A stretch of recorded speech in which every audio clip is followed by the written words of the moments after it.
Excellent. Then thank you, Dave, for the kind introduction. Pleasure to be here, and welcome to everybody from me as well. Good morning, day, or evening, as it may be.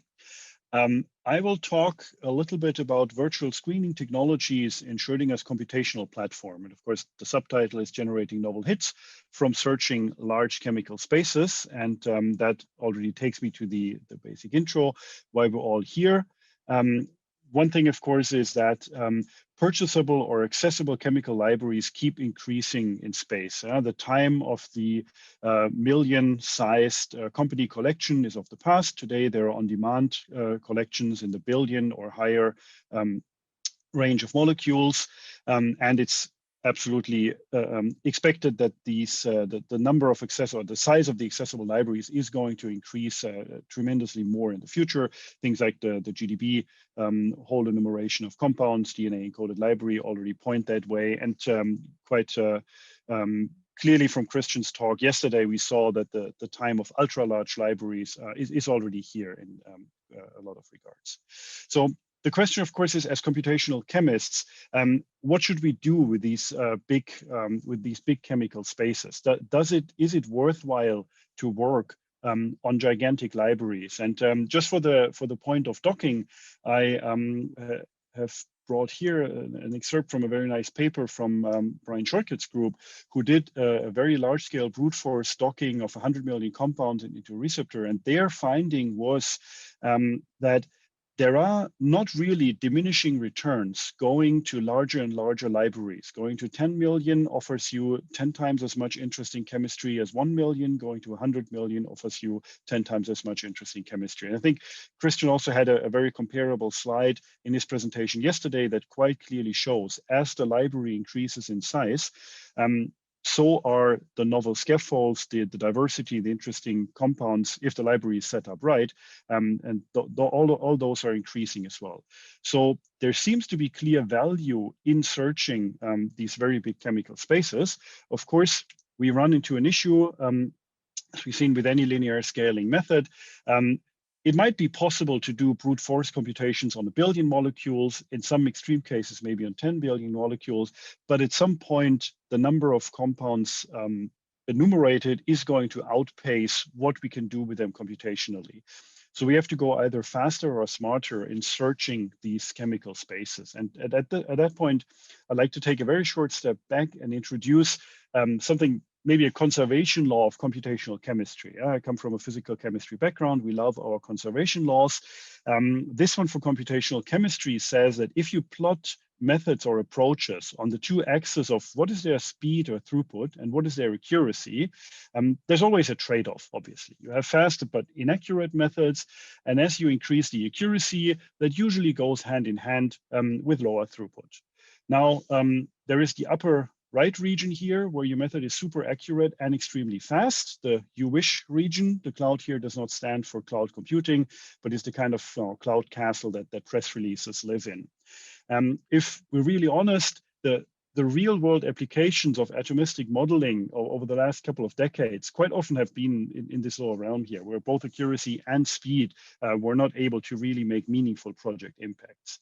So if you're operating in this diagram here, you can come up with something like a sliding scale of methods in computational chemistry, where you have the truly fast ones, where it's not a problem to deal with billions or larger numbers of compounds.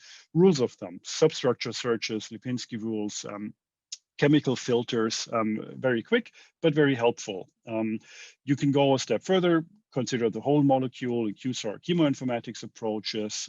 We can move to rigid receptor ligand docking, where we kind of start to take into account the actual binding events that might be relevant for a compound to be active or not. We can start at the fourth dimension, dynamics and flexibility of compounds, if we introduce molecular mechanics and dynamics. And at the highest level of accuracy and also the lowest level of throughput, of course, we have the crown jewel of computational chemistry, high-level QM methods.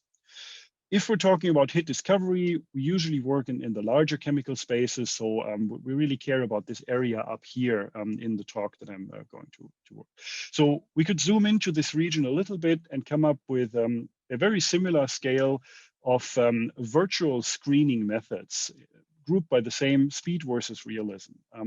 We heard a lot about the 1D, 2D, the methods that only cover a very, very coarse representation of ligand similarity, extremely fast, of course, at the cost of cutting some corners.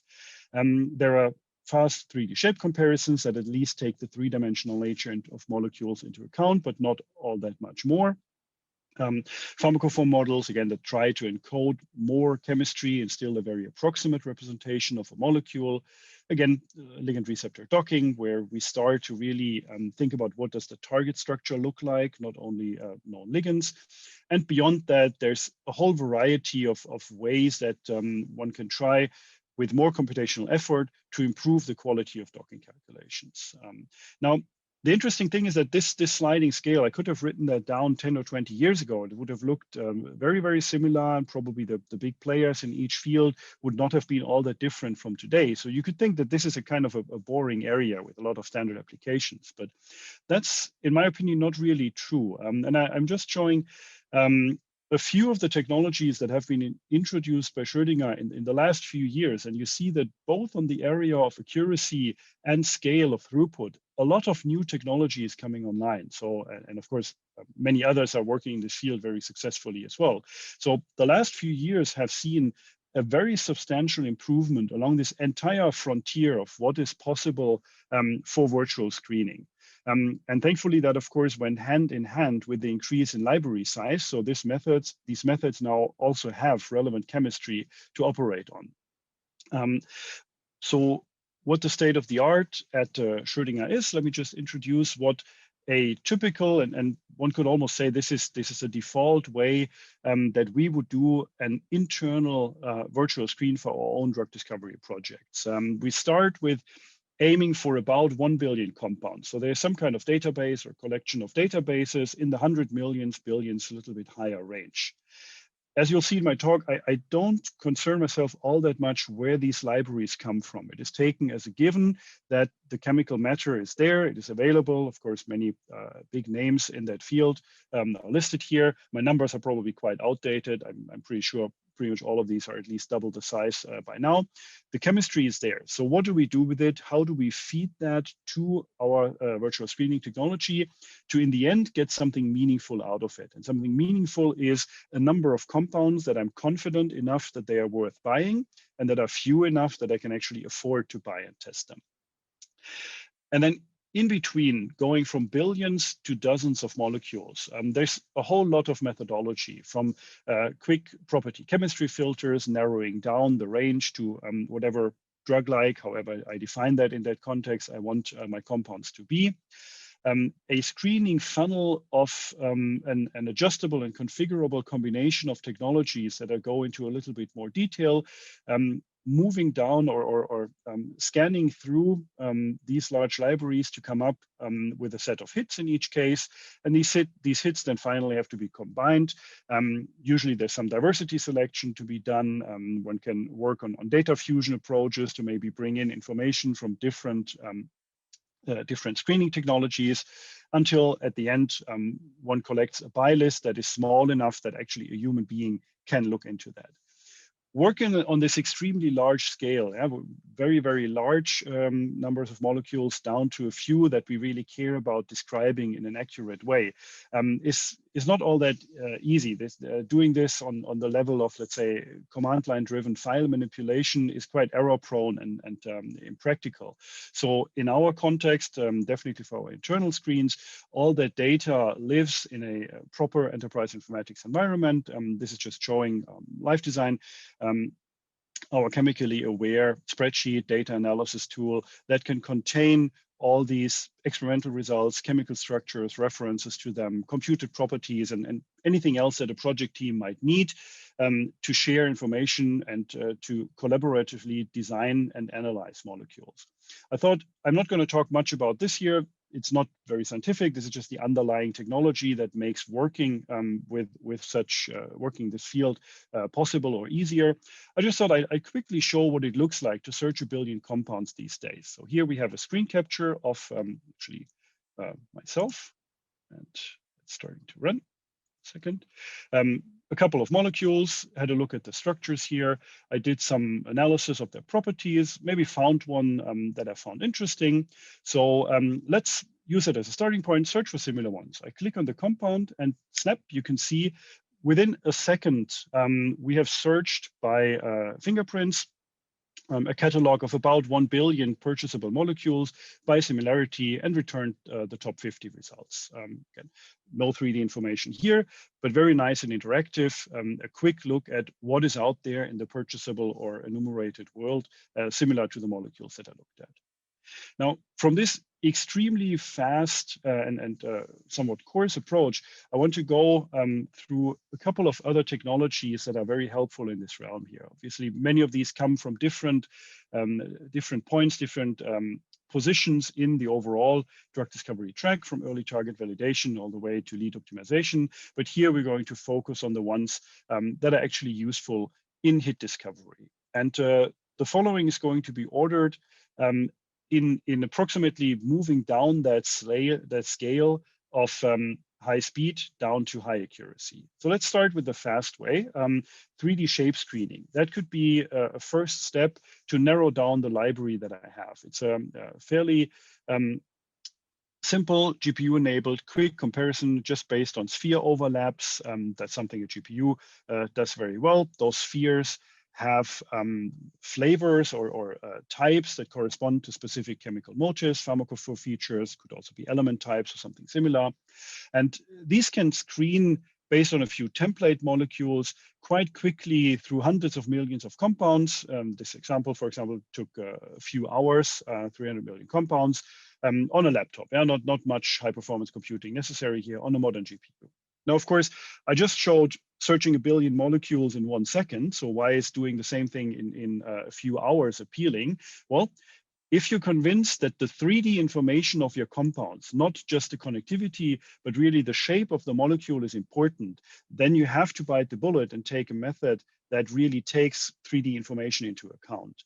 And one thing that is nice for this 3D shape screening technology is that it was shown in our example cases that this type of screening does quite a good job in enriching known actives in the very, very top of your library. So even if you look at the top 0.01% or even the top 0.0001% of compounds, there is still a reasonable enrichment or reasonable amount of actives being left at this very, very top sliver. So this GPU shape screening is one good way to narrow down a very large library to something much more manageable that could go into a more expensive or more complex technology. If you really want to go a step further and actually dock as many molecules as you would like, there is something to be said for docking. It's a relatively slow technique in the context of what we're talking about here, seconds per computation, but it is the simple most way that we can take the actual binding of molecules into account, that there is a real description, somewhat approximately physics-based, that takes into account how would this compound actually bind, what interactions are being formed, are there, is the shape complementarity there. So docking has tremendous value, but docking a billion molecules is not easy. It's not something that you want to do on a regular basis. One thing that has almost replaced, at least in our internal work, the brute force large-scale docking approach is artificial intelligence enhanced docking, what we call active learning glide. And the workflow here is about the following. We start with a complete data set. This could be 100 million or more molecules. I don't want to dock all of these, but I want to find the actives in all of these. So what I do is I select a number of random ligands that could be 50 to 100,000 or so. I dock this initial set here with my docking program. For 50,000 molecules, that's not terribly slow. Then we're using a deep neural network-based machine learning model to train on this set of docking results. So I use computational results as the input to train another much faster computational model. With this machine learning model, I repredict the affinities of my entire library. This is where about a 5 order of magnitude increase in speed comes into play. This takes milliseconds instead of seconds per molecule. use these machine learning predictions to pick maybe a second set of N ligands to put into docking, to add those to my machine learning training set, refine my model, and iterate as long as I like until I'm satisfied that I've reached some kind of convergence. And then I would usually take the top X% of my library, redock them fully with the docking program, and take the hit list from those. That's quite an appealing approach because we have shown in a couple of tests that the trade-off is there, but it's not all that terrible a trade-off. You usually get, if you dock 10% of your library, you usually recover nearly all of the actives that were in the validation set. But much more important, if you dock only 1% or 0.5 or 0.1% of your library, you still recover maybe 50 or 60% of the experimentally known actives. 60% of the actives might not sound that appealing, but bear in mind, you get 60% of the active molecules that would have been in a chemical space 10,000 times as big as the one that you can screen with the brute force approach. And the brute force approach would, of course, give you 100% of the actives identified by docking from the much smaller library. So this is another way to narrow down your initial billion compounds to, let's say, a few thousand or so. Still too many to buy. So the next step in the funnel might then be to subject those to an advanced docking methodology. In this case, I want to show W-score, a recently released quite powerful, but also quite complex docking technology by Schrödinger, where the ligands are docked by default. It is an ensemble docking methodology that combines into the score aspects of quite a few other modules of our software. There's a description of solvation from WaterMap. There's a description of the nature of the binding site, polarity, and how that is balanced from sitemap. It can make use of experimental data to figure out a proper weighting of the various ensemble members. It uses MMGBSA to get a good estimate of the enthalpy and solvation components from docking. All of that together is a much more expensive calculation, of course. Now we're talking about minutes on a CPU to evaluate one molecule. But it is one that is that can afford to be much stricter in terms of what poses do I accept as a well-placed molecule. Usually docking has to be lenient enough. It has to let through a lot of compounds because the scoring function is somewhat fuzzy. That leads to a lot of false positives. That's a very well-known problem in pretty much all docking programs. Since W-score can afford to be much more rigid, much harsher in its evaluation of molecules, it does a better job than classical glide docking in evaluating these false positives. And if in our internal testing, if you look at the enrichment, you see now we're talking about comparing the top few hundred molecules that come out of the screenings here. If you don't want to go through the entire data set, the relevant number is visible down here. The early enrichment values for W-score are about 50% better than glide. That might not sound like a tremendously big improvement. Yeah, it's certainly not an order of magnitude better. The reason for that is that rigid receptor docking is already a fairly well-established field. It's not that easy to improve on in a generalized set that it should be applicable to all typical pharmaceutical targets and typical chemical matter. So with that second step, advanced docking, we're down to maybe a few thousand or a few hundred compounds that we would like to assemble a buy list from. At this point, I have to talk a little bit about free energy methods for virtual screening. Now, free energy methods is a topic that Schrödinger has worked on quite a lot in the past, but they are not necessarily associated with virtual screening approaches. So maybe just quickly as a reminder, what these methodologies do. A free energy perturbation calculation describes the binding free energy, or rather the relative binding free energy between two compounds. You can see here it's based on an MD simulation, fully flexible protein, explicit solvent, flexible ligand molecule. So a very expensive calculation that introduces a small chemical change in a system. So in this case, for example, we replace a hydrogen with a chloro group, and we would like to simulate what is the effect on the ligand affinity if I make that little R group change here. You can see the hydrogen morphs in the typical computational alchemy fashion that these free energy calculations use into a chloro group. The environment responses, the water is being displaced, and that leads to an improved binding affinity because the new group now fits into a stable pocket. free energy calculations in this sense have been applied by us and by our customers on a very large amount of projects now. I think it's fair to say that this is an extremely well validated technique that is very helpful in lead optimization questions. If I'm wondering where exactly should I put that chloro group, what should my chemists maybe think about making next? The limitation here is that this works extremely well for congeneric series, molecules that are as similar to each other as possible.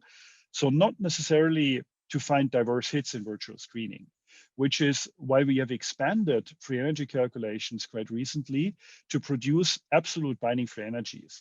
There's a lot of theory behind that, going back much, much longer than our involvement with the technology.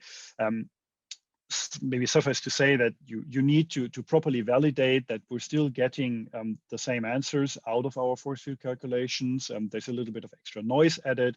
One has to introduce proper restraints. There's a question of numerical stability of the simulations and so on. But all of that is transparent to the user.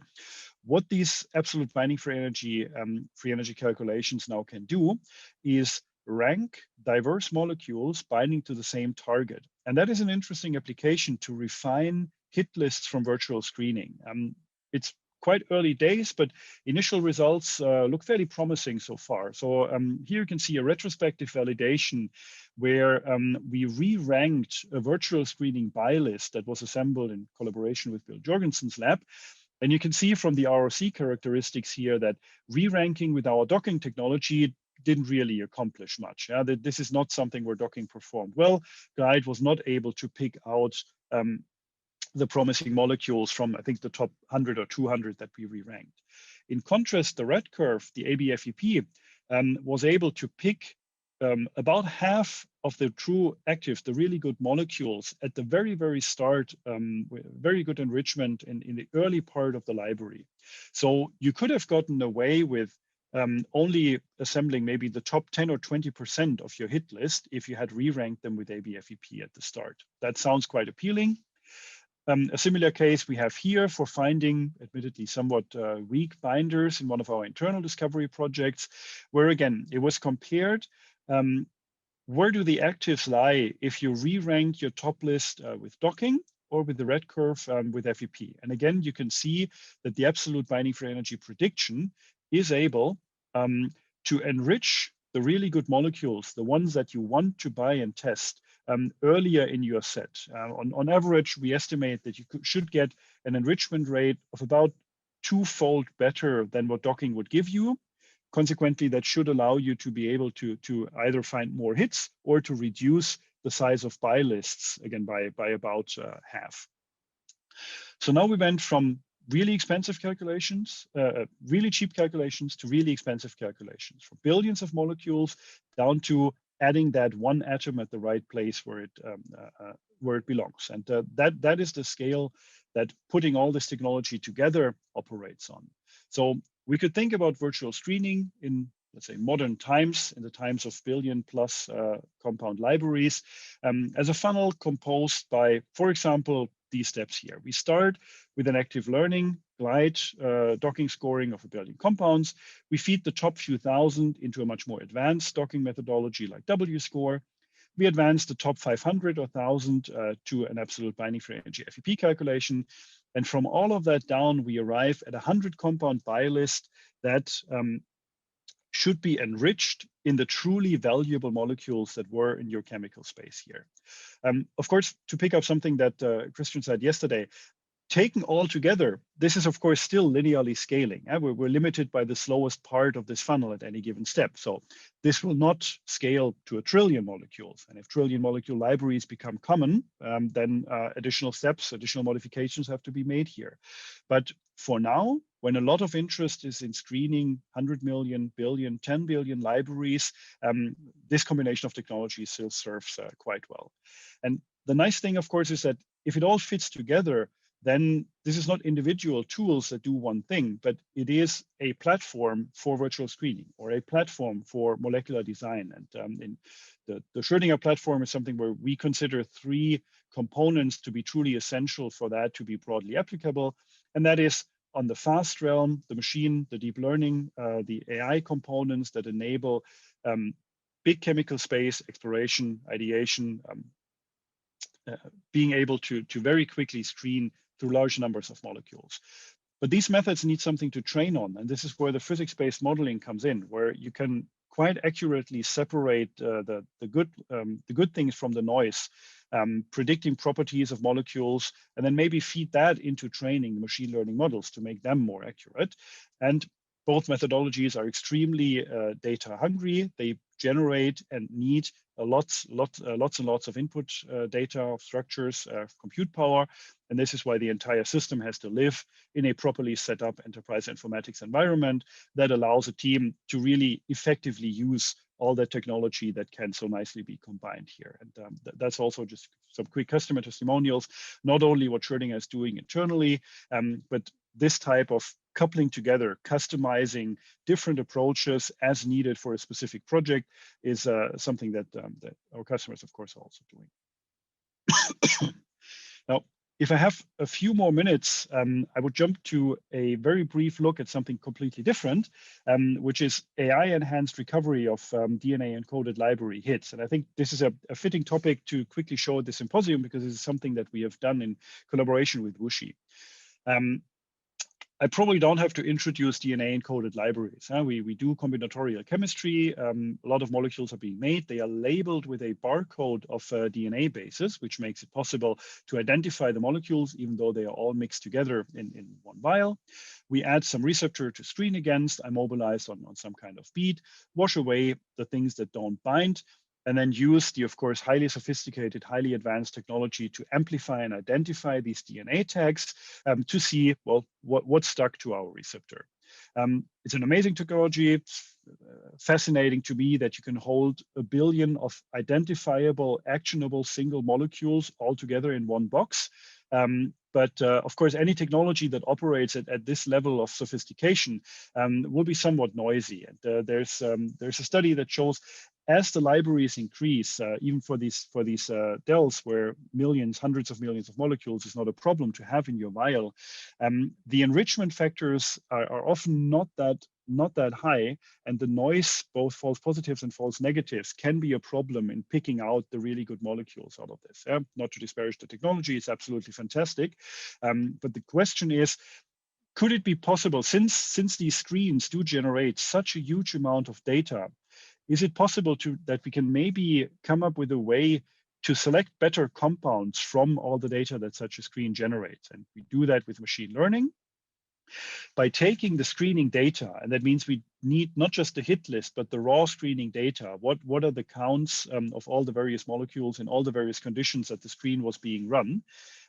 We train machine learning models, classifiers. These are active or non-active molecules on a mix of the active compounds found in the screen and some decoys, just random molecules from the enumerated libraries.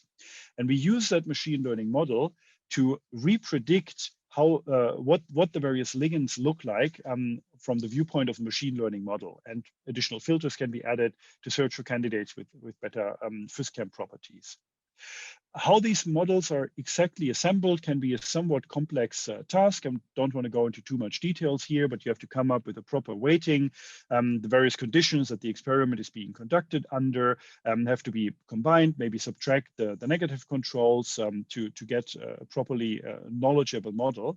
But what you ultimately get out of it is a score for each molecule. No problem to re-rank 100 million molecules in such a library. That is really fast. And what we then can plot is the result of a DEL screen spread out by the experimental copy counts, so the experimental number that tells us this is a good molecule or not, and the machine learning score that tells us the same thing.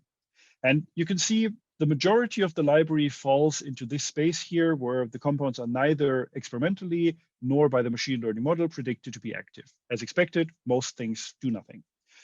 There's a couple of molecules where both the machine learning model and the experiment agree these are good active compounds. Those are probably the ones that you should add to your hit list. And then there's 2 additional regions. There's a realm of molecules that get a strong experimental readout, but are predicted not to be active by the machine learning model. This is where the false positives might lie. They show up for a number of unrelated reasons in the screen, but just by their structure, they don't really look like actives. And likewise, and this is the most interesting region of it, there is a realm of compounds that don't get an experimental readout, again, for whatever reason, but are predicted to be promising molecules by the machine learning method. And this is a highly interesting region to recover, to rescue your false negatives, an interesting space to mine for additional promising compounds. And to give one other example, what we actually gain from this is, this is a DL screen that was done as a service. So WuXi expert have selected a couple of molecules to send back. This was the original hit list in orange.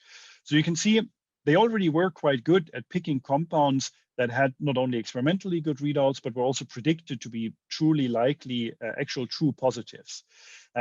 What the machine learning model adds on top of that is this region here of compounds that also look like they are actives, but they don't show up in the experimental result. And since these are usually quite a lot more than your hit list, they can also be filtered for improved properties. And this is the addition that this machine learning service on top of a DL screen offers.